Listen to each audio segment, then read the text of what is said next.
Today we're going to look at how the Nazis used propaganda to control the German people. Firstly, we're going to start with a number of key terms.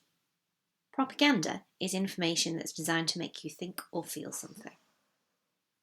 Totalitarian is a state which controls every aspect of their citizens' lives. Censorship is the removal of information. And Gleichschaltung is the enforcement of Nazi values and elimination of all opposition within the Nazi state. We're going to begin by looking at how propaganda was organised. The Nazis controlled all aspects of media and arts in Germany. They used this to promote Nazi values and to censor, that is, to remove any opposition views. In 1933, they set up the Reich Chamber of Culture, which covered art, architecture, literature, music, theatre, film, everything. It was overseen by Joseph Goebbels. The role of the Chamber of Culture was to make sure that cultural activities in Germany were consistent with Nazi ideas. They call this idea of consistency Gleichschaltung. The Chamber of Culture banned cultural activity with which they disagreed and promoted culture which fitted Nazi beliefs. All media was controlled by the Nazis. Newspaper, radio and film were all censored. For example, you could not get foreign broadcasts and non-Nazi newspapers were shut down. 1,600 of them were closed down in 1936 alone. Instead, these three forms of media were used to promote Nazi ideas. For example, before each film in a cinema, there would be a 45-minute news broadcast which would show the Nazi view of the war.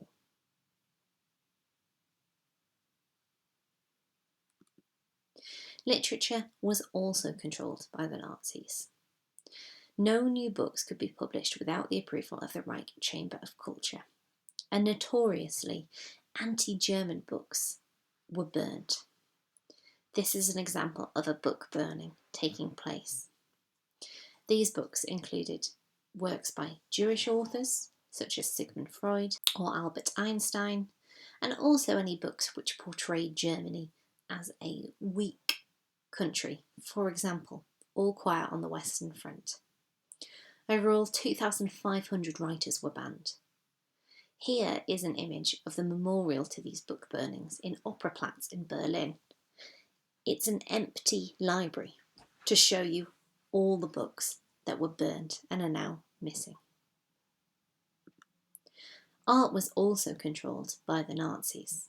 All artists had to be members of the Reich Chamber of Visual Arts. Any anti-German art was removed from galleries. Now this included the art of the Weimar, modern art, art that was critical of Germany. They classed this modern art as degenerate. Today, these are some of the most famous and celebrated artists, such as Picasso or Cézanne or Van Gogh, but the Nazis loathed this kind of modernist, expressionist form of art. Instead, the Nazis liked art that was realistic and promoted traditional German values. The Nazis were famous for their use of mass rallies to demonstrate the support and organisation of the Nazi Party. The most famous mass rallies were held every year in the city of Nuremberg. These were masterminded by the architect Albert Speer, and they were incredible celebrations of Nazism. There were gigantic columns of light, huge flags. They were designed to showcase the strength and organisation of Nazism. Sport was also used to highlight how great Nazi Germany was. The best example of this is the 1936 Berlin Olympics. The Olympics was meant to highlight the vast organisational capabilities of Germany, as well as the racial superiority of the Aryan race. The Nazis built an Olympic stadium which could hold 110,000 people, the largest stadium in the world. It was decked out with swastikas and other Nazi symbols. It is still in use today. All the events were really well organised to demonstrate German efficiency. And those who were deemed to be antisocial or asocial were removed from Berlin prior to the Olympics. For example, Roma people.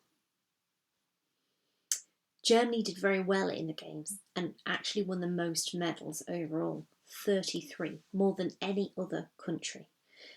This was seen as evidence of the racial superiority of Germany. The Olympics was also filmed by one of Nazi Germany's leading filmmakers, Leni Riefenstahl. She used images from this and the Nuremberg rallies to create her film The Triumph of the Will, and she created another film from the Berlin Olympics as well. But there was also an element of censorship. So if the press printed any information about the Olympics before the official press report, it was at their own risk. Internationally, the Olympics was hailed as a great success, and across the world it was seen as proof that Germany under Hitler was extremely successful. All visiting teams from abroad did the Nazi salute to pay respect to the Nazi state. There are a number of key examples of propaganda here that you may wish to keep in mind.